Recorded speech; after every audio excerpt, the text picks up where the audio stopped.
I think when that term was used, that's what it meant. But then as people start to analyze it more, and you would have a best bet at 1 to 5, and then like people were like, well, that's not a good bet. You have to pay bet $1,000 to win whatever. It's not a good bet. But I think what it means, when matter of fact, I'm almost sure it means your most likely winner.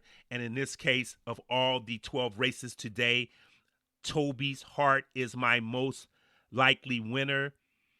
Coming off of this grade 3 at Belmont, where she was the beaten favorite at 3-2, won a turf sprint at Keeneland.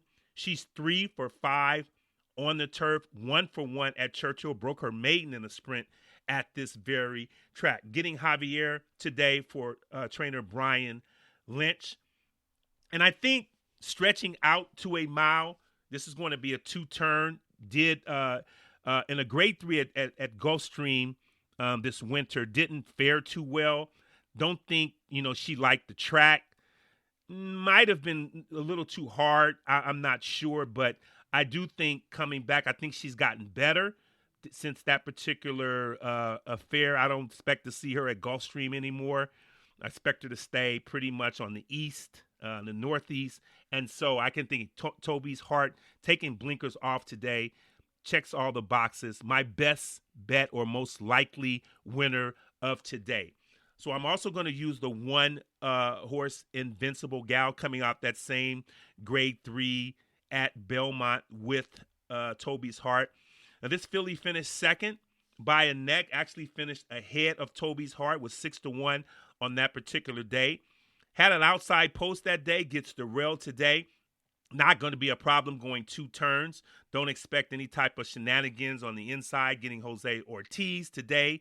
Jose rode her 2 back at Aqueduct in the Tepin and ran a nice second in a 8-horse field. So coming out of the same race, which I like a lot, is a productive race, and that's since Toby's Heart was in there and this filly finished ahead of her, I'm going to have to use the one Invincible Gal as well.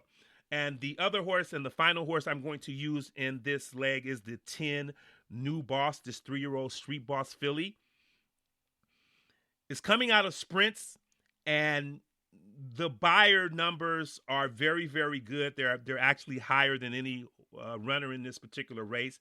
The question is, can she go a mile? Yes, because at Fairgrounds, she won a stake race. She won a $75,000 stake, got an 84 buyer at Fairgrounds with Adam Beschizza, who's going to ride her today. William Brett Calhoun, another trainer, having a good Churchill meet. So not too crazy about that June 19th work, although it was on the main track. It was a dull work, but like I said, 2 works before that were pretty good.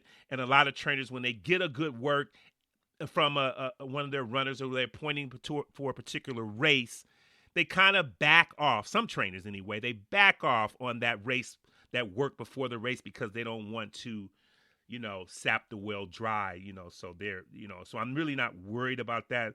I would like to see it faster. However, it's not going to deter me from using this filly in my sequence. Like I said, I expect her to be on the lead coming out of 5 furlong sprints. And she, that particular race in the that $100,000 stake, she did run on the lead, got the lead at one point, and she's going to be on the lead, I believe, in this particular race. So the 1-horse Invincible Gal, the 8-horse Toby's Heart, which is my best bet of the day, and the 10 New Boss. So that is going to be my late pick 5 for today, $54. Good luck, everyone. I fizzed out on my pick 5. The favorite won the second race, who I did not like. I denounced Gunite for Santana and Asmussen. I just did not like how he looked on paper, the running style. Of course, he broke from the rail and got the lead by the 4 furlong pole. So what do I know? Anyway, on to the next race, on to the third race for me, and going on through this day here on Stephen F. Foster Day. Hopefully my late pick 5 comes about. If not, within that sequence, hopefully I can, I've given you a pick 3, maybe even a daily double, maybe even an exacta, which I do in my sequences.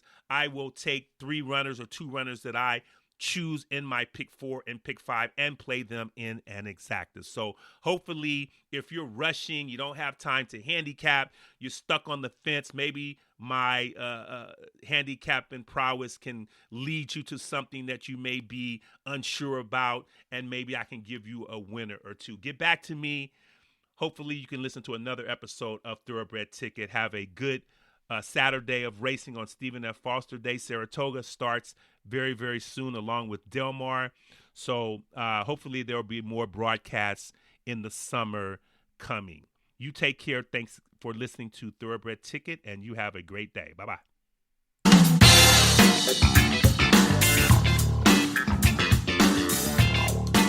This has been the exotic wager portion of Thoroughbred Ticket with your host, Kenneth Moultrie. Please tune in again next time, and especially share if this show gave you a pick 4, 5, or 6 that catapulted you to having a great day at the track.